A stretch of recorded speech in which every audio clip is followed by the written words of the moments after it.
रहमान रहीम।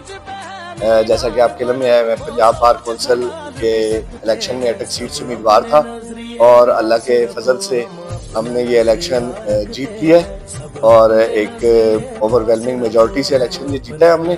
और इसमें जो बुनियादी किरदार है वो अटक बार का है, अटक बार के वकला का है, जिन्होंने हमें इसरार शहीद ग्रुप के उम्मीदवार को भरपूर सपोर्ट की है और तकरीबन तमाम बार में मुझ पर एक मोहब्बत का, खलूस का और इत्मीनान का इजहार किया है।